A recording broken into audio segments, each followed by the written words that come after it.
Hello கார்த்தியா, ஆமா நீங்க தாய்லாந்துக்கு ஒரு இல்லீகல் பார்சல் நீங்க அனுப்பியிருக்கீங்க. அதுக்காக உங்களை டிஜிட்டல் அரெஸ்ட் பார்சலா? சிபிஐல இருந்து உங்களை கான்டாக்ட் பண்ணுவாங்க. ஃபர்தர் இன்வெஸ்டிகேஷனுக்கு ரெடியா இருங்க. அவங்க கேட்கிற டீடைல்ஸ் பூரா சார் இல்ல சார், நான் அதுவும் பார்சல் தான் அனுப்பல சார்.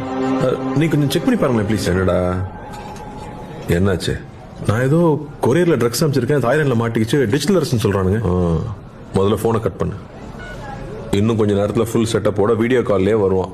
சிபிஐ ஆஃபீஸர் பேசுறேன், இதை பத்தி வெளியில யார்கிட்டையும் சொல்லக்கூடாதுன்னு சொல்லுவான். உன் Aadhaar number, bank account number வரைக்கும் எல்லா டீட்டெயிலையும் புட்டு புட்டு வைப்பான். ஸ்கேம் கால்டு அது. ஸ்கேம். இந்த மாதிரி சிபிஐல இருந்து பேசுறோம், அமலாக்கத்துறையில இருந்து பேசுறோம்னு சொல்லுவாங்க. உங்களுக்கு பரிசு விழுந்திருக்குன்னு சொல்லுவாங்க. பேங்க்ல இருந்து பேசுறோம், உங்க ஓடிபி நம்பர் கொடுங்கன்னு சொல்லுவாங்க. இப்படி பல வித்த வச்சிருக்கானுங்க, ஏமாந்துடாதீங்க.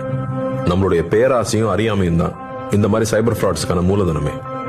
டிஜிட்டல் அரெஸ்ட்ங்கிற ஒரு சட்டமே நம்ம சட்டத்துறையில இல்ல, நம்ப வேண்டாம். இதுல மக்கள் பல கோடி ரூபாய் ஏமாந்துருக்காங்க. இதுல ஏமாந்தவங்க சின்னவங்க பெரியவங்க, படிச்சவங்க படிக்காதவங்கன்ற பேதமே இல்ல. வீட்டில் இருக்க எல்லாரையும் எஜுகேட் பண்ணுங்க, முக்கியமா பெரியவங்க. Let's build a safer digital world.